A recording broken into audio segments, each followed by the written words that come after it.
बड़ी खबर है, फैजल खान की गिरफ्तारी पर रोक लगा दी गई है। 20 जून तक गिरफ्तारी पर रोक लगी रहेगी। तो बड़ी खबर है, अंतरिम राहत मिल गई है फैजल खान को। अग्रिम जमानत याचिका पर सुनवाई जब तक नहीं होती है, जब तक डिस्ट्रिक्ट कोर्ट फैसला नहीं लेता है, तब तक ये रोक जारी रहेगी। और अगली तारीख मिली है 20 जून की, यानी 20 जून तक फैजल खान गिरफ्तार नहीं होंगे, ये स्पष्ट कर दिया गया। जिला कोर्ट ने गिरफ्तारी पर रोक लगा दी गई है। 20 जून का डेट दिया गया है। 20 जून तक गिरफ्तारी नहीं होगी फैजल खान की, ये बड़ा फैसला सुनाया गया है। और सूत्रों के हवाले से बहुत बड़ी खबर है, स्पीकर से मिल सकते हैं टीएमसी के बागी। 20 बागी सांसद कर सकते हैं मुलाकात। कल ही मुलाकात का वक्त मांगा गया। 20 सांसदों ने अलग बैठने की मांग की। और दरअसल कल बैठक हुई थी।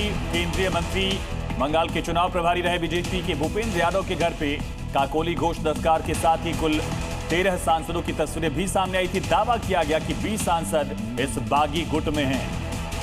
कल ही मांगा गया था मीटिंग का समय और सदन में अलग बैठने की मांग की गई थी। स्पीकर को इस पूरे मामले को लेकर चिट्ठी लिखी गई है। तो टीएमसी में उठापटक का दौर एक बार फिर से शुरू हो चुका है। भारत के लिए राष्ट्रीय सुरक्षा के लिहाज से आज का दिन इतिहास रचने जा रहा है। दुनिया की सबसे ऊंचाई पर बन रही आधुनिक जोजिला सुरंग को आज अपना आखिरी ब्रेक थ्रू हासिल होगा। केंद्रीय मंत्री नितिन गडकरी की मौजूदगी में आज अंतिम ब्लास्ट के साथ पहाड़ के आर पार का रास्ता खुल जाएगा। खास बात यह है कि NHIDCL ने ये बड़ी कामयाबी तय समय से 6 महीने पहले ही हासिल किया है। तो केंद्रीय मंत्री नितिन गडकरी आज दौरा करेंगे और सांकेतिक इसका ये पूरा फाइनल प्रोसेस जो है वो पूरा किया जाएगा। और इस टनल के खुल जाने के बाद सबसे बड़ा एक गेन ये होगा कि सामरिक लिहाज से किसी भी मौसम में भारत के सेनाएं और साथ ही लॉजिस्टिक के हिसाब से ये बड़ी कामयाबी मिलेगी। तो केंद्रीय मंत्री नितिन गडकरी मौजूद रहेंगे और आखिरी ब्लास्ट के साथ ये जो टनल है वो खुल जाएगा। जी न्यूज़ पर आप एक्सक्लूसिव ये तस्वीरें आप देख रहे हैं।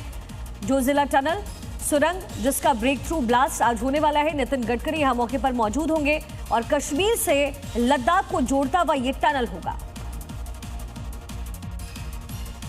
11,500 फीट की ऊंचाई पर बनी Zoji La tunnel strategic point of view से हमारे देश के लिए काफ़ी महत्वपूर्ण है, क्योंकि इस तरफ अगर हम बात करें जो ईस्टर्न ट्यूब जो लद्दाख को जोड़ता है कश्मीर से, यहाँ पर सीमाएं जो है पाकिस्तान की भी है, चीन की भी है। और दोनों जगह पर जो भारतीय सेना डिप्लॉयड रहती है उनकी डिप्लॉयमेंट केवल समर के 6 महीने में हुआ करती थी। और उसके अलावा जो उनके लिए आर्टिलरी या heavy machinery, arms, ammunition, fuel, रसद ये जाना होता था, तो ये 6 महीने ही जाती थी, क्योंकि 6 महीने कट ऑफ रहता था कश्मीर लद्दाख से। हैवी बर्फबारी जोजिला पे होती थी।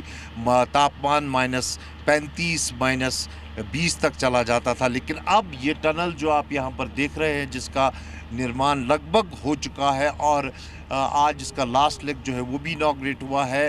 और उसके बाद जो है इमरजेंसी में सेना इसे इस्तेमाल भी कर सकती है। अब तो कहीं ना कहीं एक हम भारतीय सेना के लिए ये बहुत ही महत्वपूर्ण काम करेगी ये टनल। और इसके चलते अब 12 महीने जो है डिप्लॉयमेंट जो चीन की सीमाएं हैं या फिर जो सीमाएं पाकिस्तान से लगती है वहाँ पर जो है डिप्लॉयमेंट 12 महीने होती रहेगी। इसके अलावा जो आर्टिलरी है या फिर आर्म्स एमुनिशंस है या हैवी जो मशीनरी है भारतीय सेना की, वो 12 महीने अब जो है लद्दाख में आती रहेगी और इन सीमाओं पर जाती रहेगी। तो कहीं ना कहीं लेवल पर आ गए हैं चाइना के हम। चाइना को बराबर टक्कर दिया जा रहा है और उसका श्रेय जाता है जोजिला टनल को, क्योंकि 12 महीने ये लाइफलाइन का काम करेगी।